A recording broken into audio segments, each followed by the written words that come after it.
今日想同大家分享點樣了解自己嘅價值啦。咁我創業嗰陣時咧，20年前我創業嗰陣時咧，覺得去見客其實係好浪費時間嘅，因為見客你要上去啦，要了解佢嘅要求，咁佢有啲乜嘢你要做一份 report 俾佢啦，要有一個報價，報完價要等佢嘅消息，跟住又要傾價錢，咁呢啲全部都好浪費時間。咁其實我嗰陣時就會覺得，如果呢啲咁嘅時間浪費咗，我就冇乜用啦。點解唔嘥啲時間，唔用啲時間去寫好個程式咧？咁最尾我先覺得，我揾咗更加多伙伴去幫我去做呢一個工作。咁而家咧近期我都接咗兩個 project 啦。咁呢兩個 project 都唔係我去見客嘅，主要係我個伙伴去見客啦，跟住攞住啲要求過嚟。問我要啲乜，要幾多錢啦，要幾多時間啦咁樣。咁我只要就報個時間俾個 partner，咁個 partner 就會去報價。咁報完價 OK，我先嚟做。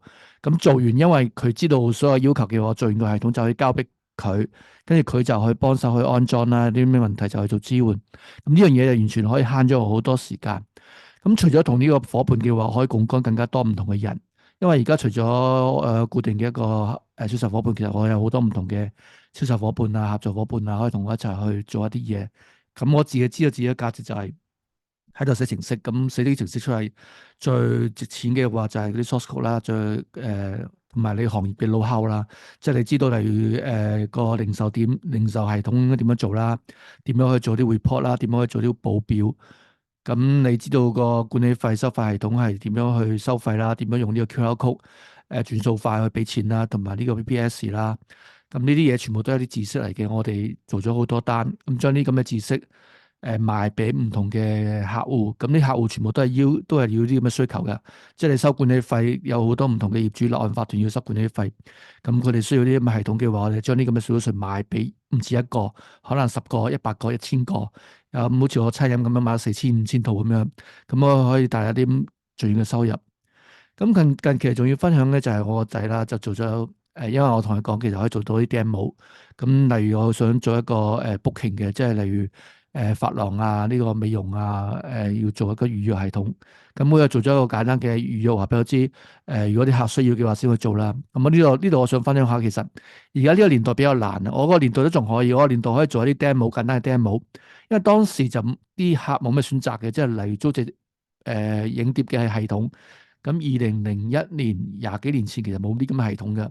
咁你稍為做一啲 demo 俾佢睇，你有啲做過啲類似嘅嘢嘅話，你接到個 project 就機會就好大。但係而家呢個年代其實就冇可能㗎啦。你如果就係提供一啲好基本嘅功能俾佢睇，我哋做過呢個預約系統啊，咁佢完全係冇得試用，成套冇得攞嚟用嘅話，其實你俾到 project 就好難嘅。咁所以我建議佢，如果你係想做一個預約系統嘅話，其實你要做一個好完善嘅，例如髮廊嘅預約、美容嘅預約。除咗預約，其實我有啲咁嘅系統嘅，我有髮廊系統，有美容系統。除咗啲預約嘅話，其實你可能要改善入邊髮廊嘅一啲管理功管理功能啦，管理嗰啲髮型師啦、助理啦嘅佣金啦，點樣去銷售啦，點樣去賣嘢啦，點樣去多啲客，俾多啲客翻嚟啊！咁你要咗一個完善嘅系統，你先有機會賣到呢套 solution。如果你簡單係一個好簡單嘅預約，即係佢用咗 AI 咁啊，將咗一個簡單嘅架構係做咗預約功能，咁基本嘅功能已經齊到。同埋而家 AI 都好方便，你同佢講有啲咩功能想要，有啲咩嘢要嘅，佢幾分鐘之內就做咗個 Apps 俾你，咁你完全係可以用到 AI 嚟開發程式。所以未來其實你如果淨係做啲簡單嘅程式，你好難嘅。如果你真係想做一個喺軟件度發展嘅話，其實你要深耕喺某一個領域度去做好一個系統，然之後攞出去賣一套、兩套、10套、100套、1000套、1萬套咁樣。呢個就係我行嘅方向咯。咁希望佢可以喺呢度有得着，同埋大家都有得着啦。咁我未來會同大家分享更加多啲咁嘅經驗。如果中意呢個頻道，可以訂閱。拜拜。